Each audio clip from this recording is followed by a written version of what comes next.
وصلى الله وسلم على سيدنا محمد وعلى آله وأصحابه ومن اهتدى بهديه إلى يوم الدين.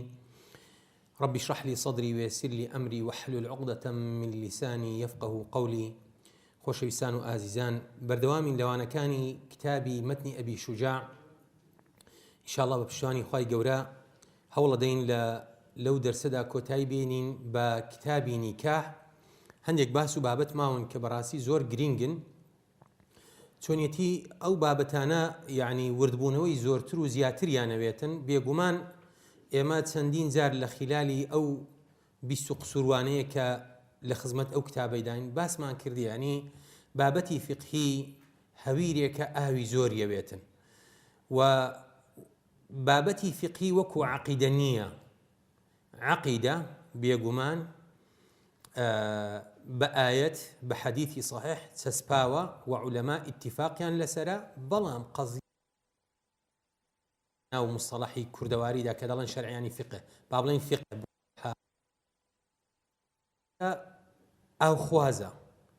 یعنی ڕاو بۆ چوونی زانایان تەنانەت لە یەک مەذهەبدا ئەبینی زۆری لەسەرە. یعنی مەسا زۆر جا دەڵێن فڵانە زانایە زۆر گەورە بووە، چۆنە دەبی ئیجتیهادی نەبوو بێ؟ ئیجتیهادی هەبووە، بەڵام ئیجتیهادی لە چوارچێوەی مەذهەبدا هەبووە. ینی ئیجتیهادی مطلقی نەکردووە، بەڵام ئیجتیهادی مقەیەدی کردووە. و عولەما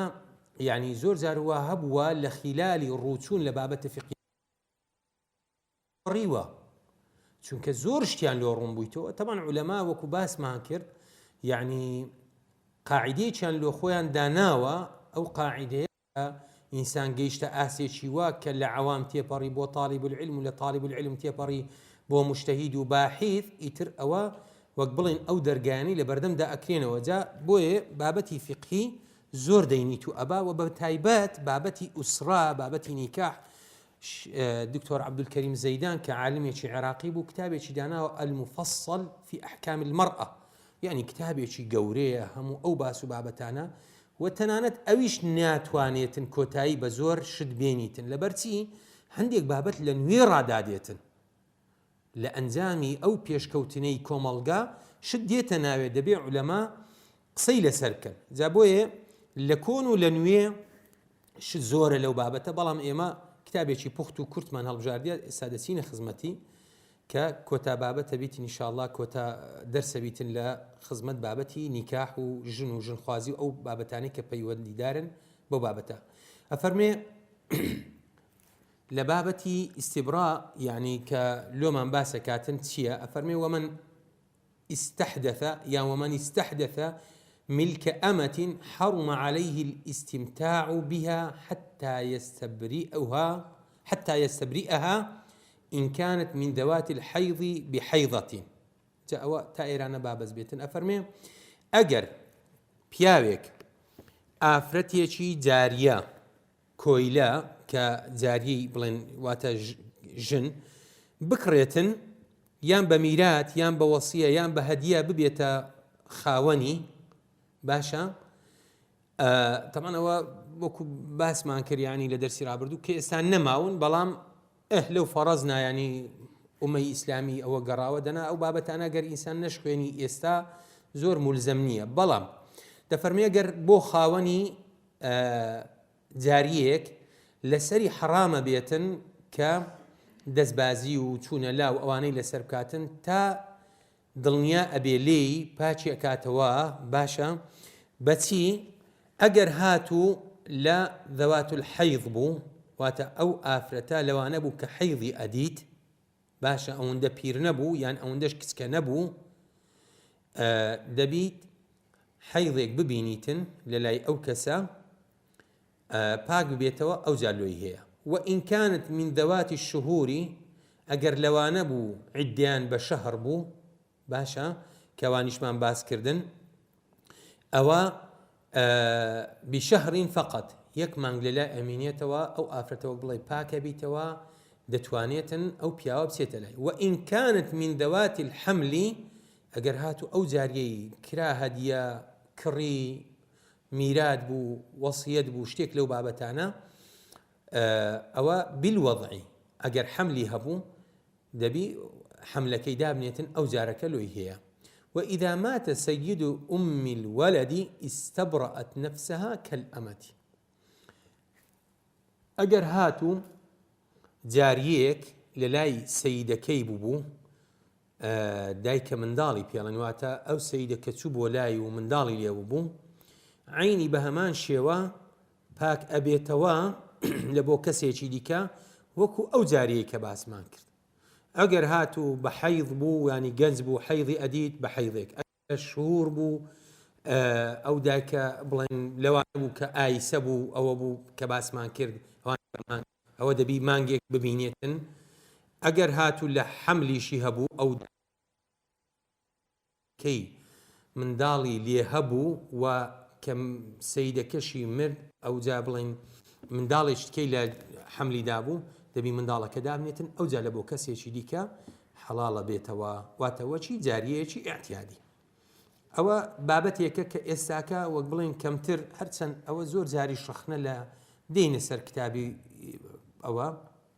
بالو ئەو کاتی بیتن ئەو قسەیە، ینی کە ڕخنە لە ئیسلام ئەگرێتن، بەڵام ئیسلام مەرحەمەت بووە لە بۆ ئەو ژن و منداڵەی کە وەکو جاریە و کۆیلە و وەکو سەبایە تەعاملی لەگەڵ کردیە، نیقمەت نەبووە، ناڕحەتی نەبووە، بەڵکو ئەوە مشهور خواردن بووە. ئەو جا دێتە سەر باس و بابەتێکی دیکە، باسی ئیڕضاع کاتن، چۆنیەتی منداڵێک ئەگەر بێت و پاشباب بوو یاخود ئەوە بوو بڵێن تەلاق دراو بوو،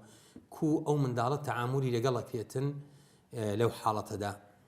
ینی بچێتەوە لای چێ بنمونە فەرمێ نا ئەوە باسی شیر خواردنە کاتن، هێشتا ئەو بابەتە ماوە. فەرمێ وإذا أرضعت المرأة بلبنها ولدا صار الرضيع ولدها بشرطين. باسی ئەوەیە کاتن ئەو خزمەتی کەوا بە شیر خواردن لە بینی دوو خێزانان پەیدا ئەبیتن، منداڵی خێزانێکی لە ئافرەتێکی دیکەی کەسێکی دیکە شیریە خواتن، کە ئێستاکە کەمە لەبەرەوەی شیری قۆدی و شتیوە هەیە، بەدیل هەیە و کەم وایە ئافرەتان منداڵی خۆیان تەسمیلی ئافرەتێکی دیکەکەن، بەڵام جاران ئەو شتە زۆر باو بە لەبەرەوەی شیر و شتیوە نەبووە، وەجار وها بە دایکەکە کە نەخۆش بە ئەو بڵێن مەسلەی تەبابەتیش بەو نەوعینە بووە، یان بۆ نمونە دایکی مردیە، منداڵ زۆر لەسەر یعنی عەفەن دایک زۆر لەسەر منداڵ بوونێ دەمرد جاران، چونکە بەڕاستی حاڵەتێکە بەسەر ئافرەت دادێتن زۆر زۆر بە ئازارە. جا ئەفەرمێ ئەگەر ئافرەتێک شیری دا منداڵێک، ئەو منداڵە شیر خواردووە، ئەو ڕەضیعە دەبێتە کوڕی ئەو بە دوو مەرجان، یاخود دەبێتە کچی ئەو با بڵێن بە دوو مەرجان، چونکە وەلەد عامە لەما بەینی ئیبن و ئیبنەی کچ و کوڕ. ئەحەدوهما مەرجی یەکەمیان ئەن یەکونە لەه دون الحەولەین، ئەو منداڵە تەمەنی لە 2 ساڵ کەمتر بێ. والثاني أن ترضعه 5 رضعات متفرقات، و پێنجاری جیاجیا، نەک هەر قومەکی لێ بداو لە مەمشی بکاتەوە، نە، پێنجاری جیا دەبی ئەو منداڵە لەو دایکەی بخواتن، ئەو جارەکە ئەو منداڵە دەبێتە کوڕی ئەو ماڵی، جا کچ بێیان کوڕ بێتن. بەو دوو مەرجانە دەبیتە شیر و شیر خواردنەکە ینی کاریگەری ئەبیتن. ويسير زوجها أبا له، مێردی ئەو ئافرەتە دەبیتە باوکی ئەو منداڵە. ويحرم على المرضع التزويج إليها، ئەو منداڵە کە شیری لەو دایکەی خواردیە لەسەری حرامە بێتن ئەگەر پێگەیشت ئەو ئافرەتە بێنیتن. وإلى كل من ناسبها، و هەموو ئەوانەی کەوا پەیوەندیان بەو ئافرەتەوە هەیە، چونکە ڕاستە و خۆ دەبیتە کوڕی ئەو ماڵە، کوڕی ئەو ماڵە کە لە دایک و باوکە لەو ئافرەتەی بڵێن لە مێردی ویە و لەویشە، چۆن تەعامل لەگەڵ پلک و پور و دەوروبەری ئەکرێتن لە مەسەلەی ژن و ژنخوازی، بە هەمان شێوە ئەو کچە کە لەو دایکەی خواردیە، ئەو کوڕە کە لەو دایکەی خواردیە، ئەو تەعاملی لەگەڵ ئەکرێتن، هەموویان ئەوەی پەیوەندی بەو ئافرەتەوە هەیە لسرويش حرام بيت. ويحرم عليها التزويج إلى المرضع وولده، أو جار دلين آفرتكش لسري حرامة شوبە و پیاوەی بکاتن کە بڵێن شیری دایتێ بۆ ئێستا بوویتە پیا و گەورە بووە دیارە حاڵەتە یانی شتیوە وەکەڵێن کە دەڵێت جاروە هەیە ئەو داکە گەنجە و کوڕەکە پێ ئەگاتن یان ئەو کچە زوو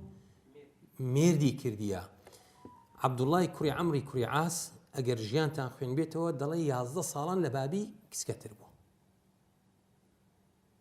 یعنی ئەو حاڵەتانە باسی کۆمەڵگایەکی کەشتی تێدا ڕوویدایە. ئێستا لە ناوەمە قەیرە پەیدا ئەبێ کوڕ دەبێتە قەیرە پیاو دەبێت ئەوە کەس دەبێتە قەیرە و لە دوایە مێردیەکەن فعلەن ئەتوو لەو تەمەنەی چ منداڵ گەورە بیت و دایک تەمەع لە منداڵەکەی کاتەوە ڕوونادا. بەڵام لە ناو عەرەبدا دوایش ژینگەیەکی گەرم و لەبار گەشەی منداڵی زۆرترە. لێ ئێستا قەزیەی عائیشە کە زۆر خەڵک سەری خۆی پێدێشینیتن بابە ئەو قەزیەیە کە ڕوویداوە قەزیەیەکی کۆمەڵایەتیان لۆ حەل کردینە. دوایە عولەما زۆریان لەسەرەوەینە چار دەبووە باشە 8 و 9 و 10 ئەوانە نەبووە. ئیتر ئەگەر 8 و 9 بێتن یعنی ئەمە ئێستا کچمان نییە لە 8 و 9 و 10 بەرپاسەڵە ئەبێوەشی کوردەواری دەڵێتن دێتە حەدێکی وە کە لەوانەیە بتوانی ماڵێ ڕابگریتن. ئەو قەزیانە ینی شتێکن دەبێمە بگەڕینەوە کۆن لەوانەیە ئێستا کە هەندێک شت ڕوو نەداتن دوایە کۆمەڵگەی سارد و کۆمەڵگەی سەرێ لێوانەیە ئەوەی لێ ڕوونەداتن بەس لە کۆمەڵگای گەرم و ئەوانە هەندێک شت ڕوو ئەدا ڕووشی داوە بۆیە حاڵەتێکی تەبیعی وەرەگیرێتن ینی دەبێت بوعدێکی تاریخی لێ وەرگیرێتن بوعدێکی جوگرافیکە ئەو مەنتیقانە شتیان لێ ڕوویدایە. جا ئەوە لێ ئێستامە دەڵێن ئێستا ئافرەتەکەت بۆ نمونە کوڕەکەی لەسەر حەرامە بێتن نا بووە ئەمن ئێستاکە لەو ئەوەی پیاوێک گەنجێک بوو زۆر دۆستمە براژنی خۆی هیناوە ئەگەر بڵێم کوڕی براژنەکانی ینی کوڕی برایەکەی برازەکانی بڕواکە لە تەمەنی کوڕەکەیدا بوون چیوە کەسکەتنەوە هەردوو گەنج بوون کە داچیوانی هیناوە براژنی خۆی بوو چەند ساڵ بوو لە ماڵێدا بوون ئافرەتێکی محتەرەم و سەنجین بوو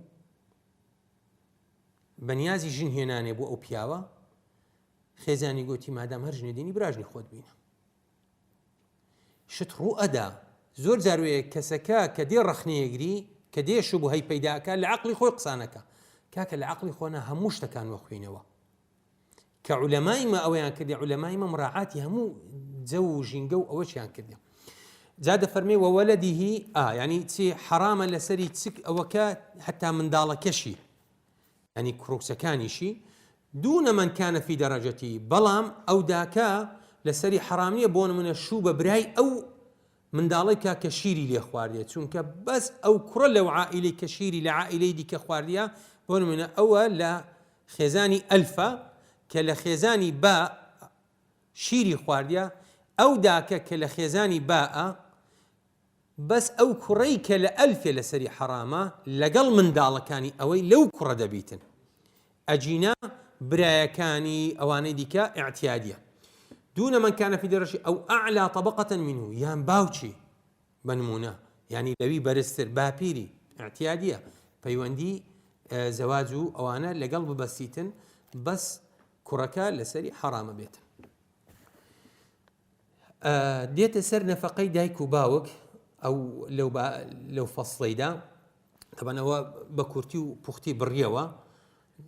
اشتكان زورن بلام يتربون دي كوتاي بينا مەسلەی بەخێوکردنی منداڵ یا بەخێوکردنی دایک و باوک و داپیرە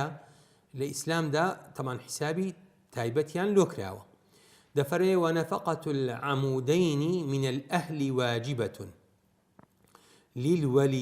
للولدين ئەوە غەڵەتە نووسراوە مشلۆیە پێم عەجیب بوو للوالدين والمولودين يعني عمودين مەبەستی پێچیە ئەو دوو فەقەرانەی ناو خێزان چ باوک و دایک بن و باپیرە و داپیرە چ منداڵەکان هەردووچیان باسی ئەو نەفەقەیە کات فەئەمە الوالدون باوک و دایک و داپیرە و باپیرە و ئەوانە فتجب نەفەقەتهم بشەرطین نەفەقەیان لەسەر منداڵەکان واجب ئەبێتن بە دوو مەرجان الفقر والزمانة ئەو دایک و باوکە هەژار بن یان پەککەوتە بن، ئەوی الفەقری وەالجونوونی یان نەدار و دەست کورد بن و یان شێت بن، چونکە جار وهەیە شێتی لە ئەوەلی ڕانیە دوایە شێتە بیت، ینی هەموو شێتیەک زگماگ نییە. وأما المولودون فتجب نفقتهم بثلاثة شرائط. ئەدی منداڵەکان چۆن لەسەر دایک و باوکیان واجبە بن، ئەوانیش بە سێ مەرج: الفەقر والصغر، هەژاری و نەداری و کچکەیی، طبعا کوڕ بە تایبەت هەتا ئەوا بێتن هەتا بلوغیە بێتن، بەڵام کچ هەتا شوویە کاتن، طبعا ئەوەی کچ هەر لەسەر دایک و باوکە. ئەوی الفەقری وەالزەمانە، یان هەژاری و پەککەوتەیی، جاروەیە ئەو منداڵە شەلل دەماغە، ئەو منداڵە منگۆلە، ئەو منداڵە ئۆتیزمە، ئۆتیزمیش تەبەن هاتە ناوێ، یان ئەو نەخۆشیانەی کە ئێستامە هەر ناویان نازانین، هەندێک نەخۆشی سەیر و سەمەرە لە ئەنجامی ئەو تێکەڵاوی کۆمەلگاکان پەیدا بوون لە ناوەمە. ئەوی الفەقری وەالجونوونی، جاران بە زۆری شێتی هەبوو، هەر نمونە بە شێتی دەهاتەوە، بەس ئێستا زۆر نەوعە شێتینە، خوا پەناماندا، زەهایمەرە ئیتر زۆر ئەوانە، یان پەککەوتەیی و عەفەن فەقیری و نەداری و لەگەڵ شێتی. ئەوە سێ شەرتن، ینی فەقر و صغر، فەقر و زەمانە، فەقر و جنون، ینی ئەوە هەر یەکەی کە دوو هیناینە بە یەکی حیساب کردینە. لێ گوتی بثلاثة شرائط، ئەمە بەسم یانی ئێستا ئەوانە دوودونە بەڵام بە یەک حیساب.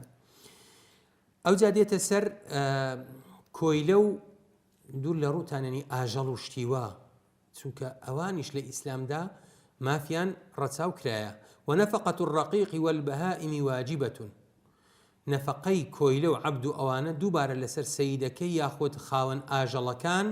لەسەریان واجبە کە ئاژەڵەکانیان بەخێو بکەن. زۆر جاروەهەیە ئەوانەی کەوا لە بۆ پشتی بەکاردێن کە گۆشتیان ناخورێتن بەخێوەکرێن هەتا تااقەتیان هەیە دوایش بەرەڵا ئەکرێن. تەمان ئەو حاڵەتە زۆرە بەداخەوە لەسەر واجبە ئەو کەسەکەوە خاوەنی ئەو بۆ نمونەی تر حیمارێک بۆ شتێک بۆ لەو بابەتانە ئێسترێک بووە. ولا يكلفون من العمل ما لا يطيقون، زۆریان لێناکرێ ئەو عەبد و کۆیلەیان ئەو ئاژەڵانە لە کار و کردەوەکردن ئیلا ئەوەندەی کە لە توانایاندا نەبێتن، ناکرێ زۆریان لێ بکرێتن، تاوانە. طبعا حەدیثەکە مەشهورەکەوە ئەو حشتەی دێتن شەکوای خۆی لە بەردەم پێغەمبەری خوا ئەکا صلی الله عليه وسلم کە یەک لە موعجزەکانی پێغەمبەرە صلی الله عليه وسلم. ونفقة الزوجة الممكنة من نفسها واجبة، ئەو جا دێتە سەر نەفەقەی ئافرەت. لە ئیسلامدا ئافرەت چەند ڕێزدارە و چەند مافی لەسەر مێردەکەیە. ئەو ئافرەتەی کە خۆی تەسمیلی مێردەکەی ئەکا، گونجاوە لە بۆ مێردەکەی کەوا ممەکینە واتە خۆی تەسمیلی پیاوەکەی دەکات و لە ژێر ئیطاعیویدایە، ناشیزە نییە، چکەمە باسمان کرد لە ناشیزەی نەفەقەشی نامینێتن ئەگەر لە یادتان بیتن. لێ دەڵێ لێرانە ممەکینە، واتە ئەو ئافرەتەی کەوا لە ژێر ئیطاعی پیاوەکەیدا نەفەقەکەی لەسەر مێردەکەی واجبە. وهي مقدرة، ئەو نەفەقەیە ئەندازە گیراوە بەچێ. فإن كان الزوج موسرا، ئەگەر هاتو مێردەکەی دەوڵەمەند بوو، فمدان من غالب قوتها، ئەو پیاوە دەبی ڕۆژانە 2 مد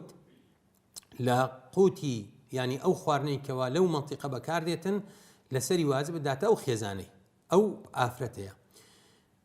ینی ئەوە لێرانە ئەبە و شێوازە ئەندازەیە کاتن. تەوانە ئێستاکە سلوبی دیکەیە، ینی ئێستامە جەمەکان ئەو جەمانێکی ئێستامە لێرەی خۆن لە کۆمەلگای کوردەواری، تەمان لەکەم کۆمەلگایان ئەو جەم و دەمە ئیوە هەیە، 2 جەمە، 1 جەمیش بە جوانی و بە چاچیە. ئەمە ئێستاکە 3 جەمانە خۆین، مۆزەف نەبی لەگەڵ ڕێزم، ینی با دڵیان نێشیتن. 3 جەمانە خۆین، جەمی بەیانیمان هەیە، جەمی نیوڕانمان جەمەکی تەواو شایستەیە هەتا تا چێن دەردێتن، وەنیە هیچ نامینێ مشتە بیتن. ئەو جا ئێوارانیش جاروێ دەڵێ وەڵا هیچ ناخۆم، بەڵام کە دێتە سە سفرەی تەواو دەستگێڕی ئەکاتن شەڕیتی لەگەڵ هیچ نەمینێتن. کەواتە 3 جەمنانە لە زۆربەی شوێنان 1 جەمی گەرم و گوڕا، ئیدیکە بەشتی دیکە ئەکرێتن. هەر بەڕاستی ئەوەی کە لە ناومە ئەکرێتن ئەمە سنوور نابەزاندیە، بەڵام ئەوە بوویتە عادەت ویتر. ويجب من الأدم والكسوة ما جرت به العادة، ئەگەر کەسەکە دەوڵەمەند بوو ئەو جار پێخۆر تەمان ئودم مەبەستی پێخۆرە ئەو شتانەی کە جگە لە زاد و زەخیرەن جا ئیتر شیرە و هێلکێە و ئەو شتانەی کەوا زیاتر بە پێخۆرە شێتن ینی شتی سەرچینین لە ماڵێ وەکو خواردن کە پێخۆری پیاڵین لە کوردەواری ئەویش و کوسووە مەبەستی پێجل و بەرجیشە چۆن عادەتە ئەو کەسانێک کە دەوڵەمەندن چۆن تەعامل لەگەڵ خێزانیانەکەن و چیان لۆ دابینەکەن ئەبەو شێوازە ئەویش دابینەکاتن وإن كانت معسرة نەگەر هاتوو کەسەکە هەژار و نەدار بوو یعنی دەستکورد بوو با بڵێن فمد من غالب قوت البلد لە دوو مدام بۆ مدێک یعنی ئەو نەفەقە قورسەی لەسەر نامینێتن وما يأتدم به المعسرون ويكسونه وأو خواردنەی کە پێخۆرە بەکاری دەینن و دەیخۆن ئەو جلو بەرگەی ئەی پۆشن لە کەسی سادە و دەستکورد ئەویش ئەوی لەسەر واجبە با نەچیتن خۆی بخاتە داوی کەسی دەوڵەمەند هەژاری مکریانی نەسیحەتێکی هەیە لۆ کوڕی دەڵێ کوڕم قەت نەسیە داخوازی کچە دەوڵەمەندان دەڵێ لەبەرەوەی کوڕم ئەو ڕۆژێک کە تو خۆتەگژی دەتەوێتن خزمەتی خێزان کە ئەو ڕۆژی ئاسایی لە ماڵێ بابی ئەوە بوو ئەو جلوبەرکە جوانەی ئەپۆشی ڕۆژی ئاسایی و ئەو خوار نەشیە خوارد ئەتوشە خۆت کوشتیە فعلا ئینسان لە ئاستی خۆی زەواج و ژن و ژنخوازی بکاتن یعنی کەفوء بی هاوشانی خۆی بیتن چونکە شاندانە بەر شانی هەندێک کەس بەڕاستی شانت ئەشێنی وإن كان متوسطا فمد ونصف ئەگەر کەسێکی مامناوەند بوو ئەوە مد و نیوێکی واتە نەوەکو هەژارێکی نەوەکو دەوڵەمەندێکی ومن الأدم والكسوة الوسط ئەویشیان بە هەمان شێوە جلکێک هەیە بە 50,000 جلکێک هەیە بە 25 ئیدی کەش بیانی لەوانەیە کراسێکێکا بەدە 15,000 هەتووی 25,000 لۆکەی و متوسط و پێخۆرێکی سادە و ئەوانەی تر ئەو پێخۆرانەیە تو قەیماغ و هەنجوینی لۆمەینە و شتێکی ئاسایی لۆ بینە دامان نا وەنیە كانت ممن يخدم مثلها ئەوە زۆر خەتەرە فعليه إخدامها ئافرەت ئەویان گوێ لێ نەبیتن زۆر خەتەرە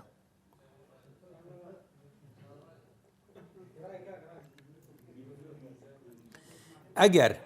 ئەو ئافرەتە لەوانە بوو کەوا هاوشانی ئەوان خزمەتکاری لۆ ئەژیرە فعليه إخدامها ئێتخوا ئەو مافە دیموکراتیەت و علمانیەت و عەولەمە و فڵان و فیسار و لیبرالیەتی ئەوەی کە هاتە عالەمی ئیسلامی ئەوە دەدا بە ئافرەت تخوا ئافرەت داوای ئەو مافەی کردبا لە قازیەکانی موسڵمانان ئەوە پەسەندتر نەبوو نەک لە کۆگاکان لە مارکێت و مۆڵ و هۆڵەکان کە گوتمان هۆڵ و مۆڵش لە بۆچی بەکارداتن لە کاشێری باە تا سعات 12 شەوێ والله ئەوە شەریعەتە ئەوە جوانی ئافرەتە وقرن في بيوتكن ونيا هرچەندە عەبدولکەریم زێدان المستفاد من قص القرآن ئەو دوو ئافرەتانەی کەوا پیاوە ساڵحەکەی مەدیەن کە پێغەمبەر موسا عەلەیهی سەلام کە دەچیت و ئەوان ئەوەی دەکەن بڵێن ڕاعیەنە با بڵێن ئەو مەڕ و بزنیان دەبردە سەراوێ ئەڵێ ئەو بەڵگەیەکە کە ئافرەت توانای هەبی لە بۆ هەندێک کار و پیشە بابیکە بێگومان ئیسلام لەگەڵەوەی دایە با دکتۆرەمان هەبیت با مامۆستایان هەبیت کۆمەڵک وەزیفەمان هەیە ئافرەت بەشداری زیادی کردیە بەڵام کاشێری ئی مارکێت و ئەوەکان هۆڵ و مۆڵەکان نازانەوە چەندی بە چەندیە والله ئافرەت نازانی داوای مافەکی خۆی بکاتن وإن أعسر بنفقتها فلها فسخ النكاح ئەگەر هاتوو پیاوەکە بڵێن نەفەقەیەکی شایستەی نەدا بە ئەوە بە خێزانەکەی تەنانەت لە بەردەم قازی لۆی هەیە داوای فەسخی نیکاح بکاتن نیکاحەکەی هەڵوەشێنیتەوە ئەگەر هاتوو پیاوەکە شایستە نەبوو ینی نەفەقەیەکی شایستەی نەدا بە ئەوەی وكذلك إن أعصر بالصداق قبل الدخول أجر دوبارة أو ماريي لسري بيك هادبون عفوا ماريي كي نداية برلوي كبيا وكبسيتا لا خيزاني جماعي لقلب كاتن ئەگەر هاتوو ئافرەتەکە گوتی هەتا مارە یەکەم نەدەیە یان لە لای کەسێک دانەنێ کە جێی متمانە نەبێتن خۆت تەسمیل ناکەم لۆی هەیە ئافرەتەکە لەو حاڵەتەش دەتوانی داوای فەسخی نیکاح بکات نەکا پیاوەکە فێڵی لێ بکە تەمان ئەو حاڵەتەش ڕوو ئەدا زۆر جاروەیە لەسەر نسبەیەک ڕێککەون سیداقەکە ماهرەکە مارەیەکە تەسمیل ناکە و حاڵەتی ناشایستە ڕوو ئەداتن کۆتا فەصل و کۆتا بابەتی ئەو کتابە باسی مفارقەی ئەوەیە بڵێن ژن و پیاو لە یەکتری ئەوانە حەضانەیە بەڵێ جا حەضانەکە بڵێن ئەو مفارقات چ بە زەواج بە تەلاق بێت چ بە مردن و بەوانە بێتن باشە ئەفەرمێ وإذا فارق الرجل زوجته وله منها ولد فهي أحق بحضانته إلى 7 سنين ئەگەر هاتوو ئەو پیاوە لە خێزانەکەی خۆی زیابەوە جائیتر بە مردن بوو بە تەلاق بوو ئەوە خێزانەکەی بڵێن منداڵی لەو پیاوە هەبوو لە هەموو کەس ئەولاترە بە داینگایەتیکردن و بە دایانایەتیکردن کە ئەو منداڵە لای ئەو بمینێتەوە لەبەرەوەی لە هەموو کەس بە ڕەحم و سۆسر ئەبی دەربارەی ئەو منداڵە تا 7 ساڵ ثم يخير بين أبويه ئەگەر تەلاقی دابوو بڵێن بابیشی ماوە ئەوە لە دوایەدا سەرپشک ئەکرێتن لە مابەینی دایک و باوکەکە کە منداڵەکە داخوا فأيهما اختار سلم إليه چی هەی هەڵبژارد کە بڵێن داچی هەڵبژار لە لای ماوە تەسمیلی ئەوکرێت کە بابی هەڵبژار چۆ لایوی ئەوە تەسمیلی بابیەکرێتن وشرائط الحضانة 7 مەرزەکانی کە ئەو کەسەی ئەو منداڵی پێ ئەسپێردێتن جاروە هەیە بڵێن حاڵەت ڕوئەدا بە حادیثەی سیارەی خوا پەنامانداتن دایک و باوک وەفاتەکەن منداڵەکە ئەمینێتەوە یعنی حاڵەتی وە ڕوئەداتن زۆریشە ئێستاکە ئەو منداڵە تەسمیلی چێ بکرێتن ئیتر دەبی ئەو کەسێک کە تەسمیل یەکرێتن تەمان کە دایکی ئافرەتەکە لە هەموو کەس ئەولاترا ئەو جا بڵێن هەموو بە تەسەلسولە یعنی حتى ئەگەر مێردەکە دایکی مابیتن دایکی ئەو مابیتن دایکی خۆی دایکی ژنەکە ئەولاترە بیتن باشە نەک دایکی باوکەکە کەمە زۆر جارەوەی بە عەقڵ دەکەین دەچین دەڵێن وەڵای ئاخا ئەو منداڵە وەکو نەسەب لە سەرەمەیەوە نەنیمایە کە هەردوو نەنیمانیە نەنی لە تەڕەف داچێتی ئەو ئەولاترە لە ڕوانگەی شەرعیەوە بەڵێ جا ئەفەرمێت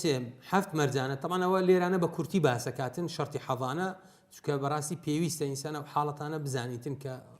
تر ڕوو ئەداتن قەدەرە 7 العقل دەبی ئەو کەسێک کەوا تەسمیلی ئەکرێتن عاقڵ بێ والحریەت تەمەنەوە هەر باسی عەبد و کۆیلە و ئەوانش کە دەکرێتەوە وەکو ئەڵێ لەو کاتی داریا بووینە دەبی کەسەکە ئازاد بێ والدین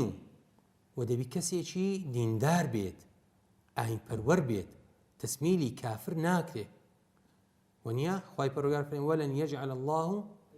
للكافرين على المؤمنين سبيلا علماء ئەوەی بە بەڵگەدەینەوە ناکرێت سەرپەرشتی موسڵمانێک کافرێک بکە بڵێ وەڵا کە سوکارەکەی کافرە بەڵام لە هەموو کەس ئەولاتر نە دەبی دینیشە بێ والعفة دەبی کەسێکی داوێن پاک بێ والأمانة دەستپاچیش بێتن والإقامة دەڵێ دەبی لە شوێنی ئی منداڵەکەش بێ ئەوەشی بە مەرزداناوە والخلو من زوج و مێردیشی نەبێتن مەگەر مێردی بە کەس و کاری نزیکی ئەوەی بکاتەوە یعنی ئەوەش دەبیتە ئەوەی کە لەو مەرتەبەیە لا ئەچیتن لە بۆ کەسێکی دیکە فإن اختل شرط منها سقطت ئەگەر هاتو یەکێک لەو 7 مەرجانە نەهاتە جێ تەمان ئەوە لێرە وا ئاڵێتن لە کتابەکان کە بە تەفسیلتر باسەکە ئەو کەسێکەوە ئەو منداڵی تەسمیلەکرێتن حەقی حەضانەی لێ ئەسەندرێتەوە تەسمیلی ئەو ناکرێ بە مەرتەبە بە تەرتیب دەچێتە کەسێکی دیکە والله أعلم بۆ ئەندازێ هاتینە کۆتایی کتابی نیکاح وما يتعلق به من الأحكام والقضايا کە ئەوانە باس و خواسێک بوون بەڕاستی زۆرتری دەویست بە 3-4 دەرسان ئەمە بێگومان دەربازمان نابیتن بەڵام ئیتر وەکو عولەما قسەیەکی زۆر جوانیان کردێ ما لا يدرك كله لا يترك جله ئەمە گەر بە هەمووشی ڕانەگەین ئەگەر ئێستا بە زۆری ڕابگەینیان بە هەندێکی ڕابگەین ئیدیکە جەنابتان سەرپشکە بن و دەستکراوە ئەبن لە کتابەکان دیکە و لە بەردەم زۆر بابەتی دیکەدا کە دەتوانش زانیاری پەیدا بکەن إن شاء الله بە هەموو لایەکمان. وصلى الله وسلم على سيدنا محمد وعلى آله وصحبه أجمعين والسلام عليكم ورحمة الله وبركاته.